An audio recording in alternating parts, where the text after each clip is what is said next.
When I was a kid, my dad used to take me out to the airport to watch airplanes. Now, I fell in love with airliners and aviation, so I knew that when I grew up, I wanted to work for an airline. So when I graduated from college in 1983, I started looking for a job in the airline industry.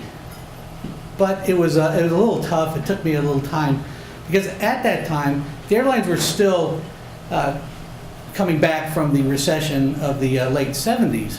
But some airlines, with the help of deregulation, started to grow. Probably the airline that was growing the fastest was Piedmont Airlines. They even called themselves the up-and-coming airline. And as they started to grow, they added more of these focus cities or hubs.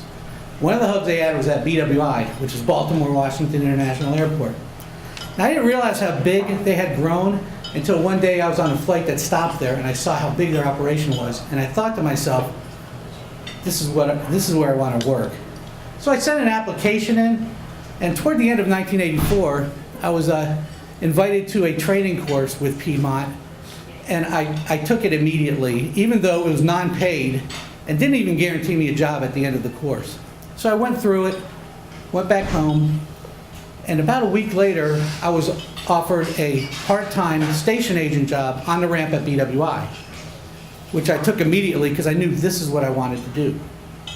So I went up for a 2-day orientation class, and that's where they told me that I'd be working the afternoon shift on the part-time, and that I would be starting the following Monday. Now, the following Monday was Inauguration Day. So it's sort of coincidence that my inauguration into the airlines was also the presidential inauguration. Now, I headed up to work for that first night, and I must have had about 3 or 4 layers of clothes on. It was frigidly cold. In fact, the high that day was 7 degrees. So the first 2 nights at work, I worked in transfers, which was an area where we would sort through the passengers' bags that were transferring at the airport.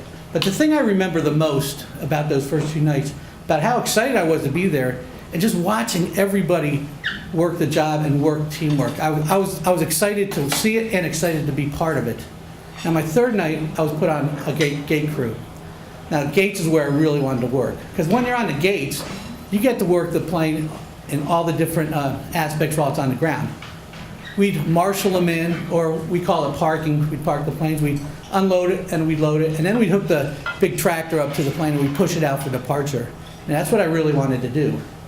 Now, that night I was on a gate D7, which was sort of an unusual gate for Piedmont.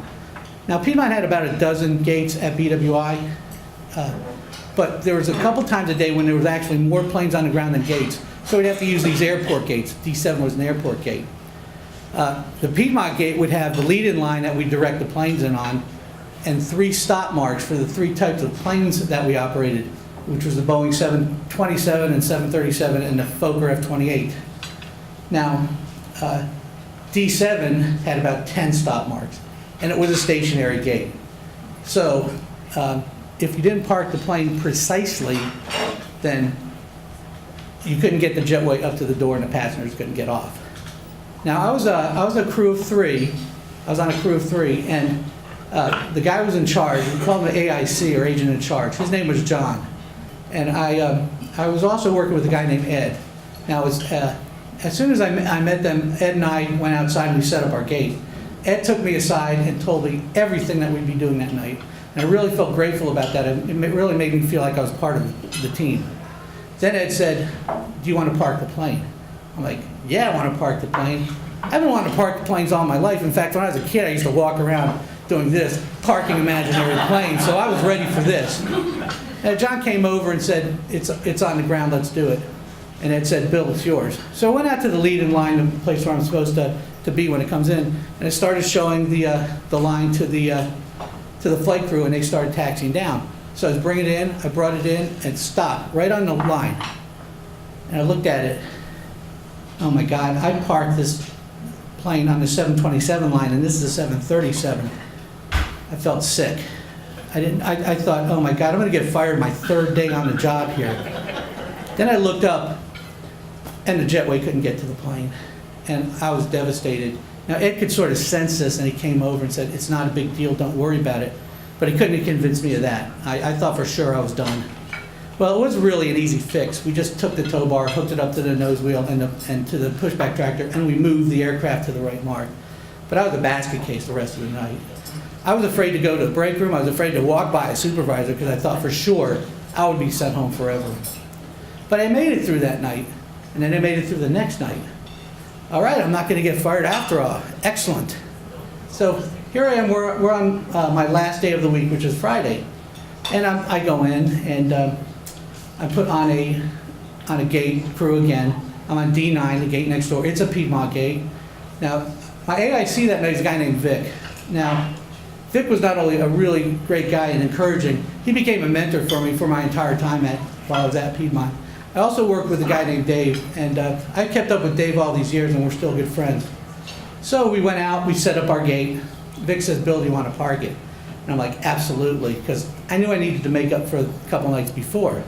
He said, "Well, it's on the ground, let's do it." So I go back out on the leading line. I'm showing the flight crew the line, they're taxiing in. I bring it in, I bring it up, and stop right on the mark, right on that 727 mark again. This time it's a 727. I was so excited. I mean, I was in heaven. I mean, I did it. I parked the plane, I did it right. So we go and we offload our plane. And right after we're done offloading it, Dave and Vic go and they run the bags. And I'm just waiting at the plane. I didn't know really what to do or where they actually went, but you know, I'm waiting there. And then I look up and I see something I've never seen before, and I haven't seen since. I look up and I see this big white cloud rolling toward me.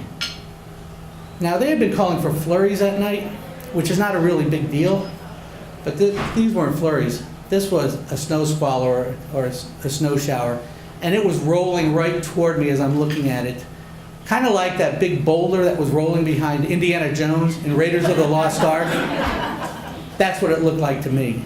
Well, it rolled right toward me, and it rolled right over our gate, and the snow started coming down, and it was sticking, and it was coming down at a good pace. That's when I learned how much weather affects a ramp job.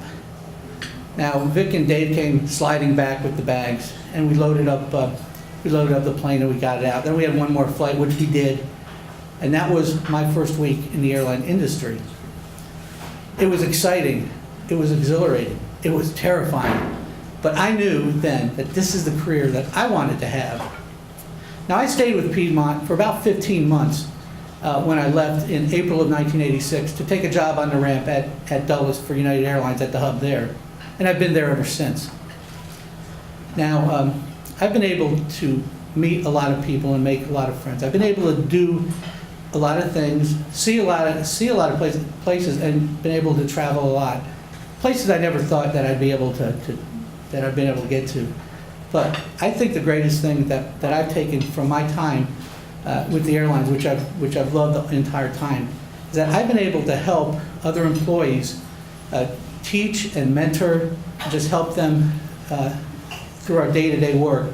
But the greatest gift that I think has been to me is that I've been able to help young employees get through those difficult times that I had when I started 32 years ago. Thank you.